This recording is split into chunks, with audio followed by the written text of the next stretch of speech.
మీరు కొత్తగా business start చేయాలనుకుంటున్నారా? మార్చ్ 16, 17 హైటెక్స్ లో ఫ్రాన్సెస్ ఇండియా బిగ్గెస్ట్ ఫ్రో ఎక్స్పో. తండ్రి సమానులు చంద్రబాబు నాయుడు గారు మరి అక్కడ ఉన్న కార్యకర్తలందరినీ కూడా నువ్వు నేను ఆదుకుంటాం, ఆ బాధ్యత నాదని తెలియజేశారు. అలాగే నా భవిష్యత్తు కూడా క్లారిటీగా చెప్పారు. నేను భవిష్యత్తు గురించి చంద్రబాబు నాయుడు గారు ఆశీస్సుల ప్రకారం 20 సంవత్సరాల నుంచి పార్టీని కొమ్ము కాస్తా ఉన్నాం. నేను కోరేది ఏంటంటే కార్యకర్తల్ని చూసుకోవాల్సిన బాధ్యత. రెండవది, మా నియోజకవర్గానికి సంబంధించి పురుషోత్తపట్నాన్ని తిరిగి ప్రారంభించడం, అలాగే ఏలేరు ఫేజ్ 2 శంకుస్థాపన చేసి చంద్రబాబు నాయుడు గారు చేసింది ఆగిపోవడం వల్ల రైతులు 2 పంటలు పండట్లేదు. వాటి సార్ని అడిగాను, సార్ కూడా చెప్తారని తెలియజేస్తూ సార్ ఆదేశాల మేరకు పనిచేస్తా. నేను చంద్రబాబు నాయుడు గారికి తాలిబాన్ లాంటి శిష్యుడు. నేను ఎప్పుడు కూడా పరిగెట్టిస్తాం. అక్కడ మన పవన్ కళ్యాణ్ తెలుగుదేశం పార్టీ పునాదులతో బలీయంగా పిఠాపురంలో ఉంది. ఆ పునాదుల మీద ఆయన్ని గెలిపించి చంద్రబాబు నాయుడు గారు మెచ్చుకునే విధంగా అత్యధిక మెజార్టీతో గెలిపిస్తాం. మా రైతులకి కొద్దిగా కోరుతున్నాం.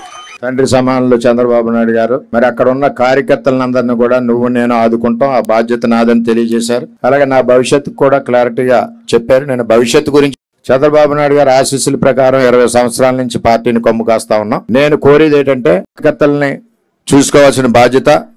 రెండవది, మా నియోజకవర్గానికి సంబంధించి పురుషోత్తపట్నాన్ని తిరిగి ప్రారంభించడం, అలాగే ఏలేరు ఫేజ్ 2 శంకుస్థాపన చేసి చంద్రబాబు నాయుడు గారు చేసింది ఆగిపోవడం వల్ల రైతులు 2 పంటలు పండట్లేదు.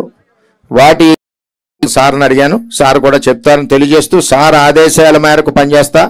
నేను చంద్రబాబు నాయుడు గారికి తాలిబాన్ లాంటి శిష్యుడు. నేను ఎప్పుడు కూడా పరిగెట్టిస్తాం. అక్కడ మన పవన్ కళ్యాణ్ తెలుగుదేశం పార్టీ పునాదులతో బలీయంగా పిఠాపురంలో ఉంది. ఆ పునాదుల మీద ఆయన్ని గెలిపించి చంద్రబాబు నాయుడు గారు మెచ్చుకునే విధంగా అత్యధిక మెజార్టీతో గెలిపిస్తాం. మా రైతులకి కొద్దిగా కోరుతున్నాం. తండ్రి సమానులు చంద్రబాబు నాయుడు గారు మరి అక్కడ ఉన్న కార్యకర్తలందరినీ కూడా నువ్వు నేను ఆదుకుంటాం, ఆ బాధ్యత నాదని తెలియజేశారు. అలాగే నా భవిష్యత్తు కూడా క్లారిటీగా చెప్పారు. నేను భవిష్యత్తు గురించి చంద్రబాబు నాయుడు గారు ఆశీస్సుల ప్రకారం 20 సంవత్సరాల నుంచి పార్టీని కొమ్ము కాస్తా ఉన్నాం. నేను కోరేది ఏంటంటే కార్యకర్తల్ని చూసుకోవాల్సిన బాధ్యత. రెండవది, మా నియోజకవర్గానికి సంబంధించి పురుషోత్తపట్నాన్ని తిరిగి ప్రారంభించడం, అలాగే ఏలేరు ఫేజ్ 2 శంకుస్థాపన చేసి చంద్రబాబు నాయుడు గారు చేసింది ఆగిపోవడం వల్ల రైతులు 2 పంటలు పండట్లేదు.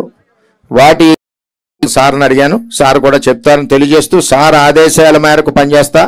నేను చంద్రబాబు నాయుడు గారికి తాలిబాన్ లాంటి శిష్యుడు. నేను ఎప్పుడు కూడా పరిగెట్టిస్తాం. అక్కడ మన పవన్ కళ్యాణ్ తెలుగుదేశం పార్టీ పునాదులతో బలీయంగా పిఠాపురంలో ఉంది.